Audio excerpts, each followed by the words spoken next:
Yo, yo, yo. Welcome back to the Tim the Trucker channel. I am your host, Tim the Trucker. Now, you could have been anywhere else in the world, but you decided to spend your time with me, and I sincerely appreciate that. So, without further ado, let's get to today's topic. And today's topic is, how do you pick the right trucking company? Or how do you evaluate a trucking company, right? And um, I'm gonna divide this discussion up into two phases, right? I'm gonna have two different parts to this. The first phase is gonna be about evaluating yourselves when you deciding what kind of company or what company to go to, and the second phase is gonna be evaluating the extra company. This video here is gonna be about how to evaluate yourself for the right job, right? And the first part of this phase is deciding what kind of work schedule do you want to work. Can you do over the road work where you're going to be away from home from anywhere from a couple of days to maybe a couple of weeks, a couple months at a time, right? Is it better for you to be closer to home, maybe a local job where you're home every night or every other night, or maybe you're 3 days away at the most? If that's a better schedule for you, that's going to dictate what type of work you're going to choose to go into. What you got? Over the road, local, regional, somewhere in between, been local and over the road. With the regional jobs, you're usually going to be gone maybe you might go off for a couple days to a couple 2 weeks max usually when it's regional, but usually you'll at least be able to get home every weekend or every other weekend, something like that. So if let's say you live in Seattle, you'll probably be doing like the Plain States and the West Coast, right? That'll be like a regional situation. Or you living in Seattle, you probably do all the surrounding states, or maybe just Washington State and maybe go a little bit in Oregon. Either or, some type of combination of that. But that's the first step into deciding what trucking company to go to. You have to evaluate yourself, be honest with yourself. What kind of work schedule would you like to work, and what kind of work schedule can you work? And what I mean by can you work is, what do you qualify for? As in, what kind of personality do you have? What kind of skill set do you have? What kind of experience do you have to be able to qualify for some type of local job or over the road job? And with your personality is like, if you're not a type of person that can handle being away from home, then you probably shouldn't do over the road work. The second phase, well, the second part of the first phase of self evaluation is, what division of the trucking industry would you like to work in? I wrote down a couple divisions, a couple different jobs you could potentially go into, right?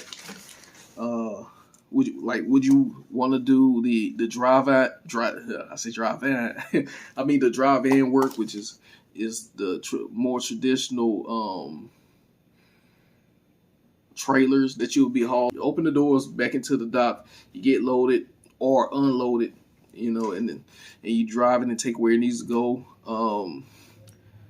Also, you have reefer, which is real similar to that. Reefer is refrigerated trucks that pretty much is pretty similar. Sometimes you have to clean out the truck and the trailer. You have to clean out the trailer. You have a varied work schedule. Usually, for most reefer drivers, you can be delivering at any time of the day or any time of the night. So that's something to take into consideration with reefer. I doubt that you'll have to get into the trailer when it's cold. but it may be. I've never done reefer, but that's something to think about when you're deciding what division you want to go into. You got reefer, you have cattle hauling, and like farm work or livestock hauling. You haul livestock, you haul cattle, you haul processed meats and stuff like that, dairy products, which are usually gonna be reefer, adjacent to reefer, right? Um, that's something to think about with that. You got to decide if do you work close, or do you live close enough to somewhere that's actually a job that you can go into. You got flatbed, which is usually gonna be some type of building material or something that's um, the dimensions of whatever it is. Let's say a tractor, it may be oversized or too heavy to where you can't put it in a regular box trailer. And so you have to strap it down to the open trailer, and it's just about the floor of a trailer. Strap it down with chains or straps, bungees, tarping, and all that. With that, it's a lot more physical labor, so that's something to take in consideration. We got heavy haul, which is flatbed adjacent, similar type of working. Usually going to be a lot more precautions. You have to be a lot more patient because you have to get a lot of permits to go to this state and that state and things like that. Got car hauling, which is, again, I consider flatbed adjacent, where you are. I mean, it's pretty self-explanatory. Everybody don't roll down the highway or interstate and seeing, cars stacked up on the back of a trailer, right? That's car hauling, which is also a lot of work. You have to personally get up there and strap it down, and usually you're probably not going to be able to get straight into car hauling as a new driver unless you know someone. So, it's going to be pretty hard for a new driver to get in there. But old guys, if you're watching the video, you could get in there. But even with that, they usually want you to have some type of flatbed work or something close to that or comparable, right? You got the beverage and the food delivery jobs, which are it's gonna be like your U.S. food. What is it? I was just looking at these guys. Just so I'm driving. U.S. Foods, Shamrock Food Delivery. You got Coca-Cola, Pepsi, which is beverage, of course. Budweiser. So in any of those type of jobs where you're delivering food or beverages and you have to get out, you go to the warehouse every day, which is usually going to be a local job or regional situation, but not limited to that. But usually you go to the warehouse, get loaded, then you go off to the different stores every day. And with those jobs, it's a lot of work from what I've been from what I've researched and what I've been told. And from what I've seen, it's a lot of work doing those food trucks and the beverage driving. It's a lot of work, but they make good money. You're gonna have to personally back into those stores and deliver it yourself. You're gonna have to get in the back, mark off and scan products, and put them on, stack them on pallets, stack them on what's called hand trucks, or what's the other name for them? The dollies. I'm gonna stack them on that and wheel them out of the trailer into the stores. And sometimes you even gotta stack it in the store. So that's something to consider. Sometimes the trucks are refrigerated, so that's also, if you don't like cold environments, that's something to consider. Tanker, you go into tanker divisions. With tanker, you got food grade tankers, you got fuel, you got gas, water, anything that you could think needs a tank.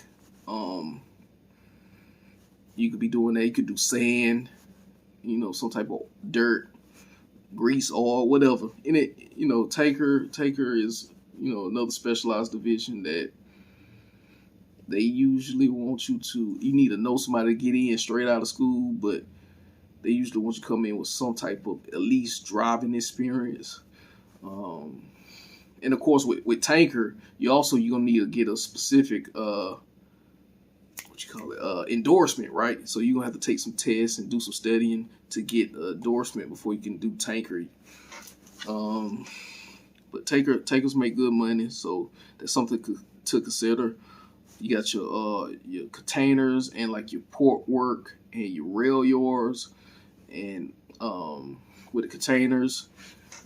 Usually with the containers, I say you need to know somebody, because a lot of the container drivers and the rail yard drivers are owner operators, or they're like local operations. You know, in most ports in most states, the guys that work off the ports, pulling stuff in and out, they kind of, you probably not gonna be able to get in there on some new CDL trying to get that type of work. But you can. I'm pretty sure you can. But container has its own pros and cons to it. You can make decent money with containers. Not as you usually be semi-local or regional at most. Usually you're not going to pull a container all over the country. So if you live close to a coast or a port or a rail yard, I know Chicago area has a lot of rail yards. I'm not sure where else has a bunch of rail yards. I think you could get some rail yards in the New York area. Definitely you can find ports all along the East Coast, West Coast, and on the Gulf Coast. You can find ports, so you can do container driving. Good money. You got guys that's been out there for years, give you all the tips you need. Something I personally have considered doing. I don't live too far from the port. From the port. So you got your triples and doubles you can go into. You see a lot of the mail carriers, FedEx, UPS, US Mail. They do a lot of triples and doubles. Old Dominion does triples and doubles, I believe. With that, you're gonna need to get your endorsement. So that means more study, more research. Got to go to DMV or whatever you call it. Your endorsement for that. You got the different.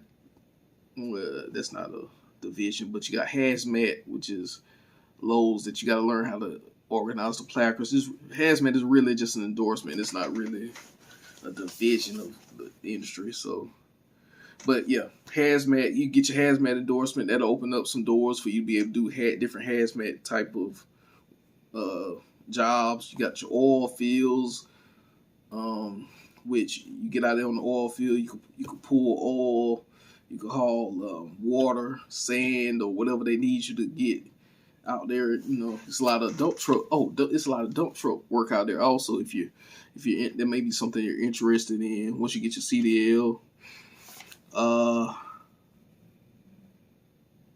Yeah, that's pretty much all I have written down, man. But before you decide to in the process of evaluating the company, first you need to evaluate yourself. That's the first phase. Before you even look at a company, the first phase is to think about what kind of work schedule you want to do, whether it's over the road, local, or regional.